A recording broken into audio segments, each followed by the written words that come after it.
I stand for the open questioning of authorities. I stand for honesty, fact-based reasoning, and debate.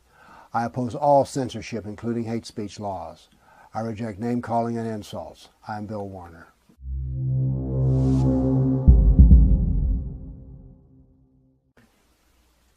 I'd like to talk to you today about something that I call Muslimology, which is the study of Muslims. Now, the only Muslim I ever talk about is Muhammad and his Quran. And I ignore Muslims as such, and here's the reason why. If a Muslim agrees with Muhammad and the Quran, then he's redundant. And if a Muslim disagrees with Muhammad and the Quran, then he's wrong. So why bother with him? But today I want to talk to you about Muslims because it's time to do that and it's important. Pew Research did an extensive survey of Muslims around the world, and they published their data on a country-by-country basis. William DiPuccio and Greg Oxnard and some other volunteers took this data and massaged it so that it gives us a global view instead of a country-by-country view.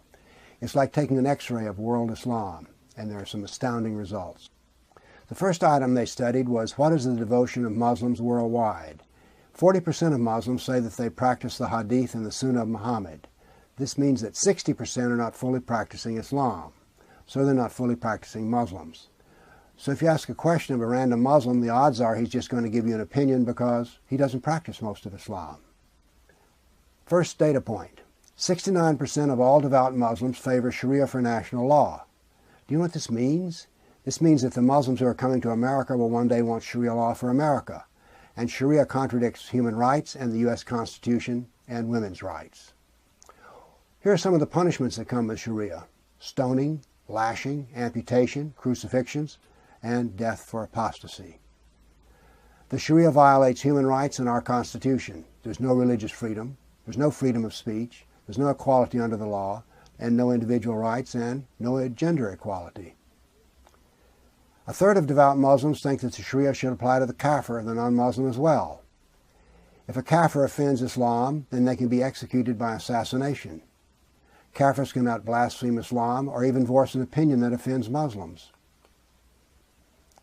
A third of devout Muslims believe that women should be veiled or wear a hijab. Now in America they're telling us, oh, women love the freedom of the hijab. It expresses their full femininity. But isn't it odd that in countries where they have forced hijab and veiling, that all the women, 100% of them, feel free to wear it, and they do this 365 days a year? I don't think it's freedom.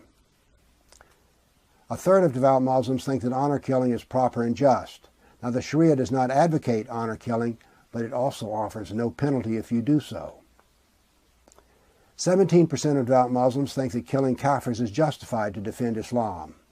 And defending Islam includes attacking critics.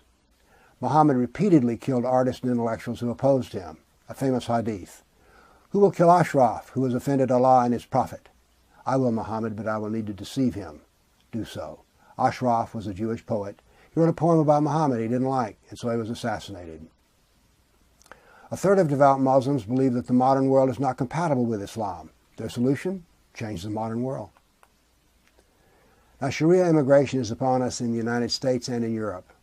Our leaders tell us that it will enrich our world. Well, it will enrich our world with child marriage, wife beating, the killing of apostates, jihad killing of opponents, and we're asked to tolerate this because we're a tolerant people. Our leaders and elites tell us that if we oppose the Sharia migration, we're racist, bigot, haters, Islamophobe. And if you don't like the Sharia itself as a multicultural element of our society, then, again, in this new utopian world, you will be called a racist, hater, bigot, Islamophobe. Here are the grand conclusions. Many devout Muslims reject human rights and women's rights. Many devout Muslims reject Western law and government. Devout Muslims believe that all kafirs should be converted, and that preaching Sharia and promoting Sharia is pure Islam. Devout Muslims teach the intolerance of the kafir, and the jihad of the sword is justified to defend Islam and its image. Now, the demands for Sharia implementation will increase over time. We're looking at the thin end of the world's longest wedge. The more devout a Muslim is, the more of these conclusions are true. The 40%, the devout 40%, are the ones who drive the train and steer which direction Islam will go. They may be 60% of the Muslims don't agree with them, but it doesn't matter because they have Muhammad and the Sunnah and the Quran behind them. This is not an election. The 40% will always win. over the long haul at all of Sharia. If you would like to read this remarkable study that William DiPuccio did, go to the link that is at the bottom description. The same man did an excellent YouTube biography of Muhammad. The link is below this video as well. Thank you.